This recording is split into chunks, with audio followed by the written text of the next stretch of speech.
L'chaim belivrocha, to life and for blessings.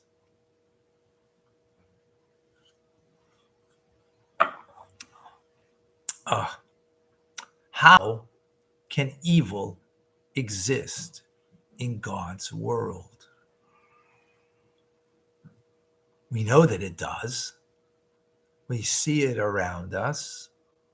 At least we see it on the news, which might be a good reason not to watch the news or to get too engrossed in the news, because then, you're going to think the world is completely evil, it's a jungle that we live in. And although there is evil in the world, when we watch the news, we think that that's the entirety of creation or the world around us, when in fact, as the old saying goes, what makes the news? Dog bites man? No. That's, dog bites man. It happens every day. But man bites dog. Oh, that's novel. That's different. That's newsworthy. Right? So, yes, it's around us. But the theological question is, how could that be? And many struggle with this concept of how could there be evil in God's world. So some people will say, well, that's the way God created the world, and he has no control. Of course, that is not true. So some people say, well, for freedom of choice. That's true. Without that, we wouldn't have freedom of choice. But that's not the question, really. The question is, how does it work that God allows evil in his world?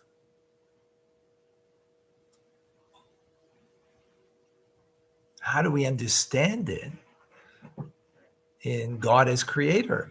He's creating the world at all times. So if he's creating the world, then, and at this moment, he's animating the world, giving me at this moment life, giving this cup of coffee existence in this moment and every moment. So how is it possible that God, that evil should come from it? Again, we're not talking about our experience. The experience is very clear, even for ourselves. We don't have to look at anybody else, We've sometimes used our hands inappropriately, not to reach out to somebody and to give them, say hello to them, but, maybe in a negative way. We've used our mouths and, to say things that are unworthy and not appropriate and so on. So we're not talking about the experience, but how does it work? As God is creator, God is the creator of all. So some want to say, well, when it comes to evil, there's another force. I remember in high school doing a essay on Dante's Inferno. It was pretty heated. And you had the Godhead and you had the Satan, and there was a power struggle between them. Of course, from a Jewish perspective, that's idolatry. But it makes sense at a certain level from our experience, because our experience, we see a duality in everything. There's up, down, right, left, in, out, light, dark, good and bad. So it must be two different forces. And again, that is from the human condition, that how we would see the world. And therefore evil comes from that from the Satan who has the control over all of that and vying over and fighting over, right? And therefore, that's why you have the good guys against the bad guys, the good cops against the bad guys, right? Some people might call cops not good guys, but I'm not going to go into that political statement there, right? That's why you have Superman and Batman and all that, right? Fighting all the forces of evil, because there's this duality in the world, and the forces of good should be triumphant. But again, from a Jewish perspective, and especially based on Tanya, that is complete idolatry, because there's only one force, God. So how do we understand it if it's coming from God? Welcome to Tanya Today. I'm Rabbi Ronnie, coming to you from Chabad Zurich and Kadeshim in Montreal, Canada, where it's a privilege and a pleasure to share with you the Tanya. Sorry, we're having some difficulties with our streaming program, and therefore we're only on YouTube, X, and TikTok, and Facebook. We can't get on into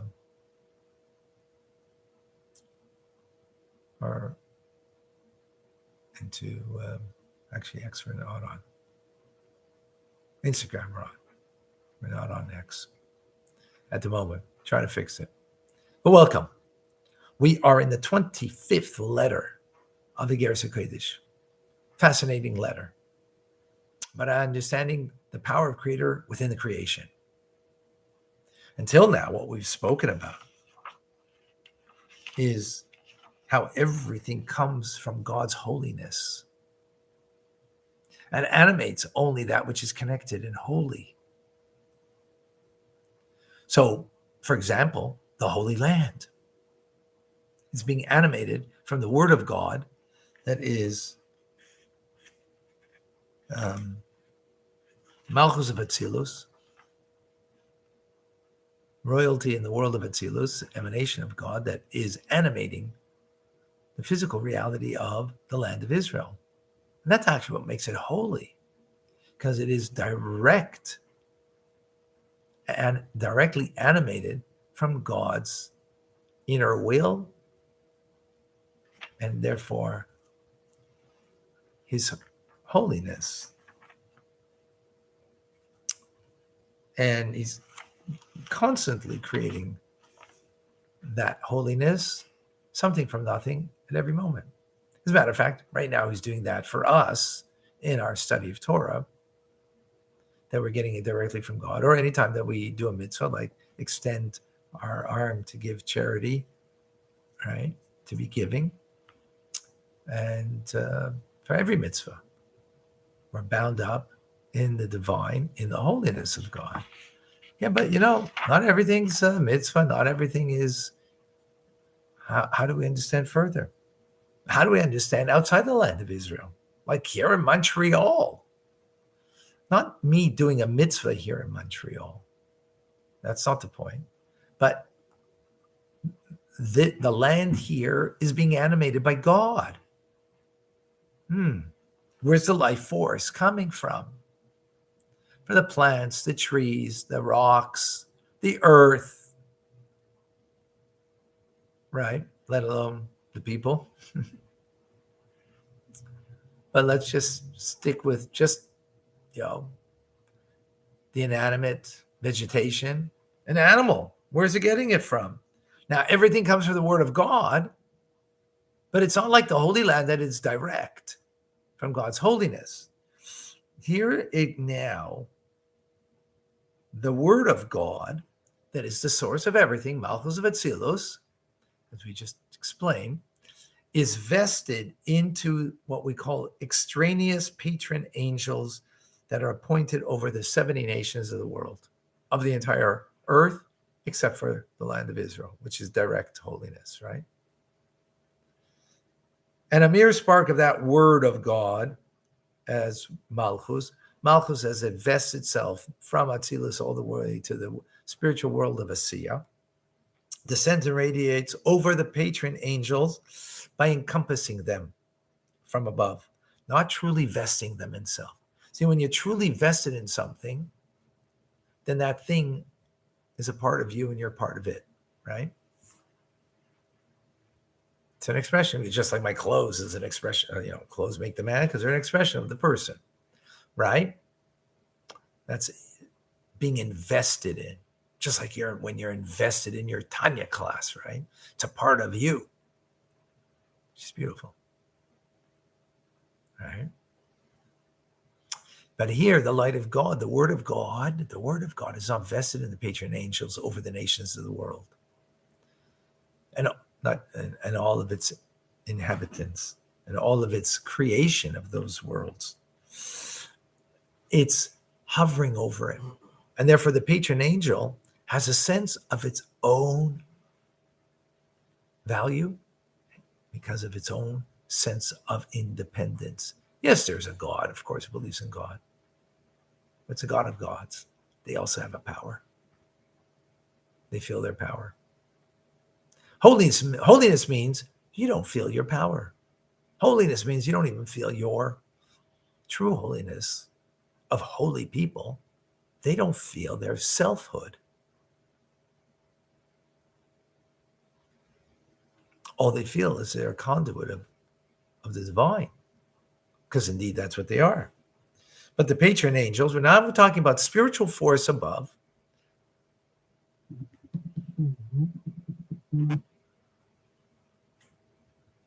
Right? The spiritual force above of the patron angels over all the nations, all of the 70 nations, right?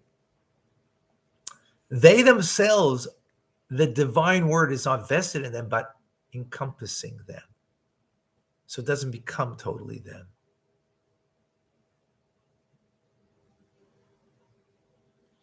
Right? And therefore they sense their own, again, selfhood.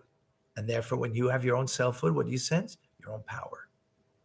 Now they recognize that their power is coming from God. But they feel that they're a God of gods, meaning that they have a power. Right? When we say God over here, by the way, it's the word Elohim, which means power. So they're sensing that they are a power. That is the divine force, because an angel is a messenger of God. Right? This is now the patron angels. Now from them it issues the life force to all of the nations, all of the animals and all of the vegetation, all of the physical world, and even the heavens above them. Where's it coming from? Not a pure place. Now pure animals, like kosher animals, they're coming from klipas noiga. It's also klipa. It's also a negative force, but it's a negative force that has a ray of good in it. And that's why they could be used, and it's permissible, such an animal, for example, to eat, eating kosher meat and chicken and the like, right?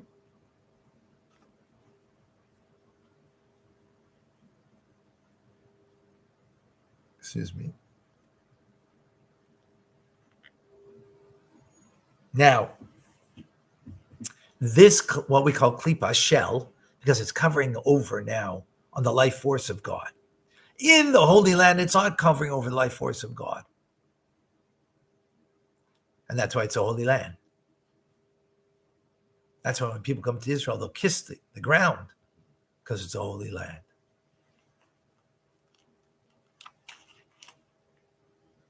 But before God, these patron angels are nothing. They're not a force of their own. They're just a tool. They don't feel that, though. But in fact, they're only but a tool of God, right? That the spark of God, the word of God, that is a spark that comes from there, is animating. But that spark, that word of God that is animating the patron angel, is found in exile. And that's what it means it's not vested. Vested means, it's reflected, like the clothes express the person. Here it's not expressing. It's covering over. The shell covers over on the divine. And meaning that the divine that's in the patron angel is in a state of exile. It's there. Exile means it can't act upon. It doesn't act upon.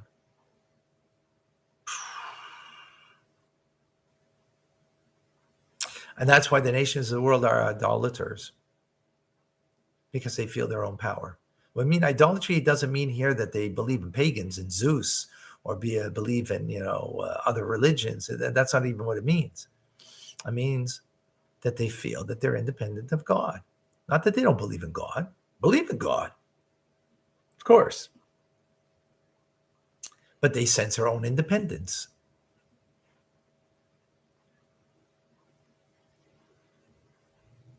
Right? Which that in itself is idolatry, because we're not independent. We are part of God, not separate from God. Now that will only be until the end of times, when the time of the imminent redemption comes,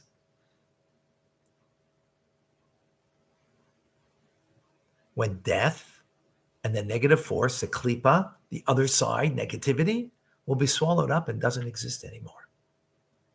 Then there will be, the presence of God will be obvious, not just to the Jewish people, but to all of humanity. Then I will make the nations pure of speech, so that they will call upon the name of God. Now they call upon their own strength, right? Even those who believe in God. This is parenthetic, I'm saying now. Every president of the United States says, and God bless America, and God we trust, and so on. But yet they feel their own independence. They know they need to come on to God, but they got their own power. Look what I've accomplished. A true holy person never says, look what I accomplished. A true holy person doesn't do that, because they know they're just a conduit. But a person who feels their independence of God, meaning I am, not that I'm nullified and part of God and not separate from him, but just and therefore just a conduit of him, that's holiness. But I am. Why do they feel that I am? Well, because the life force that they're getting from is from the patron angel. And that we're in exile. So it's not just the nations of the world. We too feel that way as Jews. Except we know that that's not the truth, especially when we learn Tanya, right? So what's going to happen after the end of times, that will all change. The whole world, all nations of the world, then we will not get directly from Klipa, from the patron angel, will not be the source of life anymore. The source of life will be directly from God, his holiness. And God's holiness will fill the entire world. Is that clear? Does that clear? Make sense, I hope. Hi.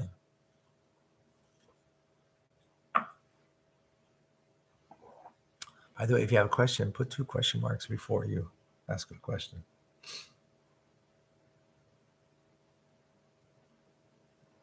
Okay. But let's return to the theme of the divine spark in exile.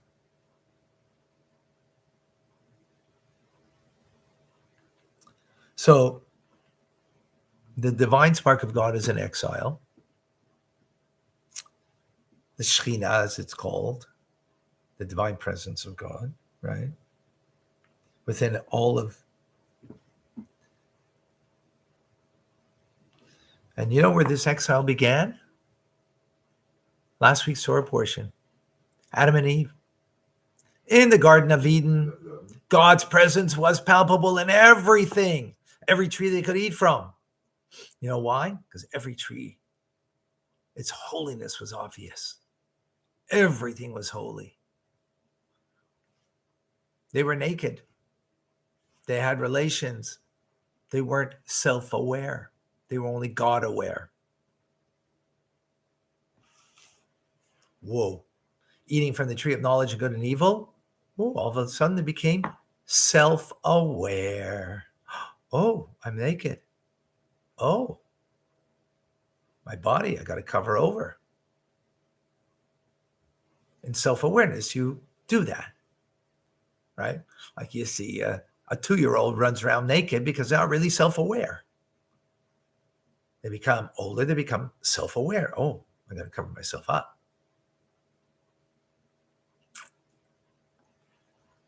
So that's the first exile happened with Adam and Eve, that they were kicked out of the Garden of Eden because of no longer God aware, but self-aware.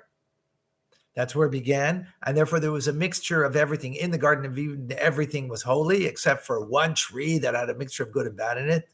The tree of good and evil, right?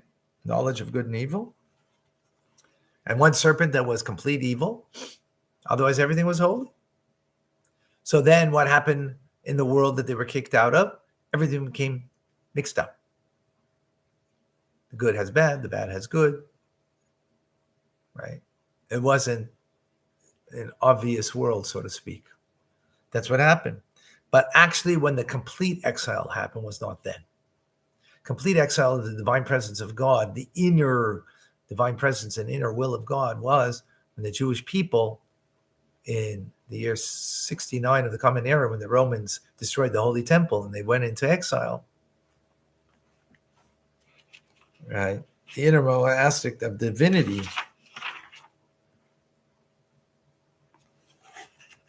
went into exile. As our sages say, when the Jewish people went exiled into Edom is referring to Rome, the Shekhinah accompanied them, the innermost dimension of the divine presence went into exile. It became even a darker world than it was previously. Wow. Is that powerful? Wow. Any questions, any comments?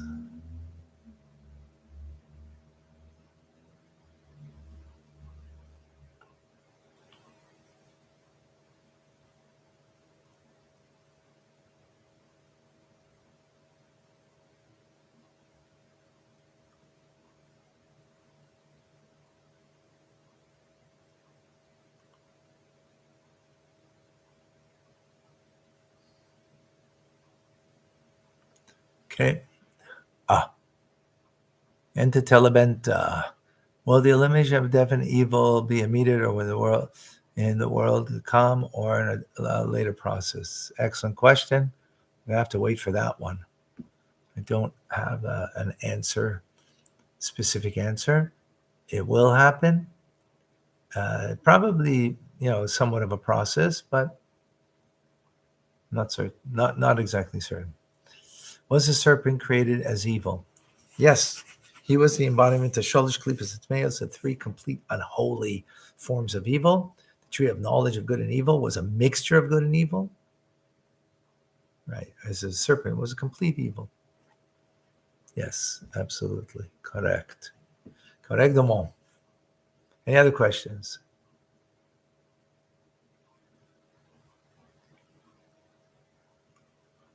Okay, excellent.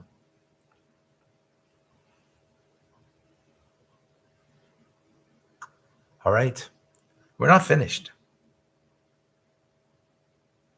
Where we're going with this is ultimately to understand how can evil be in God's world? Well, we're getting a little glimpse of it because we have the patron angel.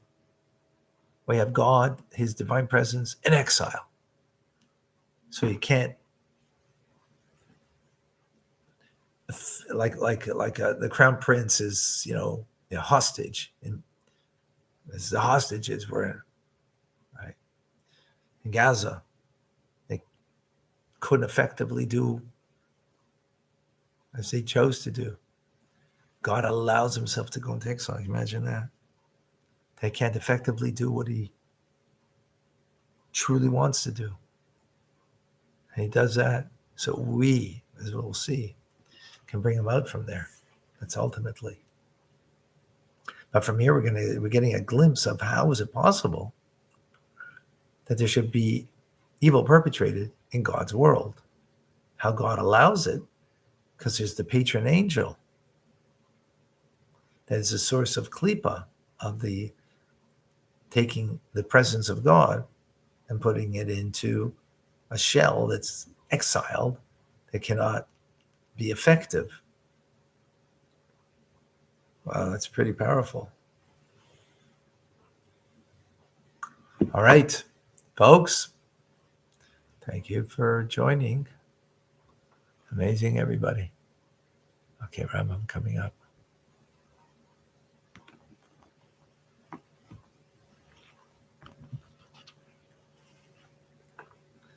All right, thank you.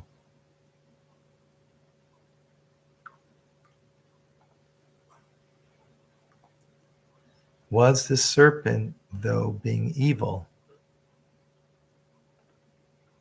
also